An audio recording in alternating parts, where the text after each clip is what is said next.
Hello everyone, कैसे हैं आप लोग। आई होप अच्छे होंगे और अपनी तैयारी में लगे होंगे।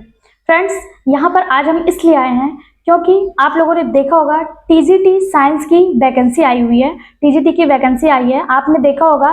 टीजीटी साइंस में जो पदों की संख्या है टीजीटी साइंस में, वो लगभग 2200 कुछ आया हुआ है। उसमें जो बायोलॉजी की सीटें हैं वो 639 ही आई हुई हैं। इस बार आप फिर से देख सकते हैं, एक बार फिर से टीजीटी साइंस वाले या फिर टीजीटी बायोलॉजी वालों के साथ बहुत ज्यादा अन्याय हुआ है। अगर सीटें इतनी आ रही हैं और इतने साल बाद वैकेंसी आ रही है, तो हम साइंस वालों के साथ इतना अन्याय क्यों। देखिए, अन्याय कैसे है। एक तो हम लोग इतने सालों से हम बहुत सारे स्टूडेंट और बहुत सारे शिक्षक इतने सालों से इंतजार कर रहे हैं। 2021 और उसके बाद 2022 में जो वैकेंसी आई, उसमें जो सीटों की संख्या थी वो ना के बराबर थी साइंस में, जिसका एग्जाम अभी संपन्न हुआ है। सीटों की संख्या ना के बराबर थी। 50 सीट टीजीटी में था, टीजीटी बायोलॉजी का, जिसका रिजल्ट अभी आया, आप लोगों ने देखा होगा। तब से लेकर अब तक 4 साल के बाद, 4 साल का इंतजार के बाद अगर आपने देखा होगा, एक वैकेंसी आई। बहुत दिनों से बहुत सारे बच्चे इंतजार कर रहे थे और पता नहीं अब अगली वैकेंसी कब आएगी, आएगी नहीं आएगी, हमारा एज रहेगा या नहीं रहेगा। बच्चों, बहुत सारे ऐसे बच्चे होंगे जो ओवर एज हो जाएंगे, कोई सुनने वाला नहीं है। एक क्वेश्चन हर बार कि बायोलॉजी के बच्चों के साथ ही इतना अन्याय क्यों हो रहा है।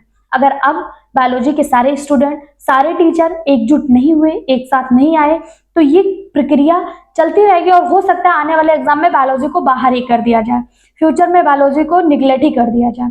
तो ये मुद्दा काफी दिनों से चल रहा है कि पिछली बार भी ये हुआ। कई बार हम लोगों ने, अदर शिक्षकों ने, बहुत से लोगों ने अपील भी किया कि ऐसा बायोलॉजी के साथ अन्याय क्यों हो रहा है, लेकिन फिर भी सुना नहीं गया और ये आश्वासन दिया गया कि आने वाली जो वैकेंसी है, नोटिफिकेशन है, उसमें सीट्स जो है वो साइंस और बायोलॉजी के आसपास कर दी जाएगी। लेकिन अभी जो नोटिफिकेशन आया, जो ये जानकारी आई, उसके हिसाब से 2278 लगभग 2300 सीट साइंस में आई है। टीजीटी में अगर देखा जाए 632 या 33 या 39 शायद ऐसे कुछ है, लगभग 4 गुना का अंतर है बायोलॉजी में। क्या बायोलॉजी सब्जेक्ट नहीं है? क्या बायोलॉजी के स्टूडेंट नहीं है? क्या बायोलॉजी बेकार सब्जेक्ट है? क्या बायोलॉजी के टीचर की जरूरत नहीं है स्कूलों में? तो बायोलॉजी के साथ ये हमेशा से क्यों होता आ रहा है? क्यों साइंस, मैथ, हिंदी, एसएसटी, इन सब के कंपैरिजन में बायोलॉजी की सीटें हमेशा कम रहती हैं? आज हम लोग इसी मुद्दे पर बात करने के लिए इकट्ठा हुए हैं। अगर आप लोगों में से आप लोगों की कोई भी राय इस टॉपिक पे है तो कमेंट बॉक्स में हमें जरूर बताइएगा, अपनी राय जरूर दीजिएगा। मेरे जो कहने का मतलब है सिर्फ इतना है कि ये चीजें बायोलॉजी के शिक्षक, बायोलॉजी के टीचर, बायोलॉजी के स्टूडेंट के साथ शुरू से होता आ रहा है, बहुत सालों से होता आ रहा है। अगर आप लोगों ने अब आवाज नहीं उठाई, अब अपनी बात को नहीं रखा, आगे नहीं बढ़े, तो फिर ये चीजें ऑलवेज होती रहेंगी। क्योंकि इसके पहले की जो वैकेंसी आई थी उसमें भी बताया गया था कि आने वाली वैकेंसी में सीटें बढ़ा दी जाएंगी, लेकिन नहीं बढ़ाया गया। आप देख रहे हैं, आपके सामने सीटें आई टीजीटी की, लगभग 4 गुने का डिफरेंस है बायोलॉजी के लिए। साइंस की सीटें तो जो रहती हैं, लेकिन बायोलॉजी की सीटें हमेशा कम रहती हैं। उसमें भी 28 सीट फीमेल के लिए और 604 सीट मेल के लिए, ये टोटल सीटें हैं।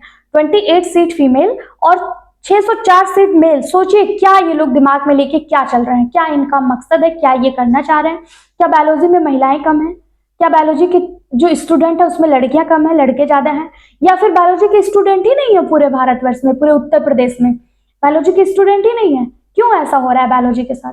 क्यों other subject, history, geography, Hindi, math, इन सब की सीटें अच्छी खासी आ रही हैं, 3000 4000 आ रही हैं, क्यों बायोलॉजी की सीटें ऐसी आ रही हैं? तो देखिए, बात सिर्फ इतनी है। अगर अब सारे शिक्षक, मैं सारे शिक्षकों से भी हाथ जोड़ के रिक्वेस्ट करूंगी, सारे स्टूडेंट्स से भी रिक्वेस्ट करूंगी कि अब आप लोग एकजुट हो जाइए। एकजुट होने का ये मतलब नहीं कि आप धरना प्रदर्शन करिए, क्योंकि जैसा कि नोटिफिकेशन में कहा गया कि 3 महीने के अंदर एग्जाम भी करा लेंगे और रिजल्ट भी दे देंगे, क्योंकि आने वाले सत्र में इलेक्शन है। तो धरना वरना देने का कोई मतलब है नहीं। स्टूडेंट अपना टाइम बेकार करेंगे, धरना देंगे, यहाँ जाएंगे, वहां जाएंगे। तो प्लीज, बच्चों के पास 3 महीने का समय है ना, तो उनके पास बैच परचेज करने के पैसे होते हैं, बुक भी परचेज करना होता है, टेस्ट सीरीज भी लेनी होती है, पढ़ना भी होता है। तो मैं रिक्वेस्ट करूंगी हमारे टीचरों से, जितने भी बायोलॉजी के टीचर हैं उनसे रिक्वेस्ट करूंगी कि आप लोग प्लीज सहयोग करिए सभी बायोलॉजी के स्टूडेंट का। हाई कोर्ट का रास्ता देखिए, एक अच्छा वकील करिए और जितने भी बायोलॉजी के टीचर हैं सब एकजुट होकर इस मुद्दे पे कोई सॉल्यूशन निकालिए। आप लोग, जितने लोग ये वीडियो देख रहे हैं, हो सके तो बायोलॉजी के सभी शिक्षकों तक ये वीडियो पहुंचाइए। और अगर आपको मेरी राय पसंद आ रही है तो कमेंट बॉक्स में जरूर बताइएगा ये थॉट, ये विचार कैसा है कि बच्चों को बिना इंक्लूड किए सारे शिक्षक मिलकर इसमें सहयोग करें, सारे शिक्षक मिलकर एक अच्छा कदम बढ़ाएं, एक अच्छा सा वकील हायर करें और हाई कोर्ट का रास्ता देखें। ये राय आपको कैसी लग रही है? अगर पसंद आ रहा है तो प्लीज वीडियो को सब्सक्राइब, चैनल को सब्सक्राइब, वीडियो को लाइक और ये वीडियो बायोलॉजी के सभी शिक्षकों तक जरूर पहुंचाएं। Thank you. और अपनी राय कमेंट बॉक्स में जरूर दें। Thank you so much.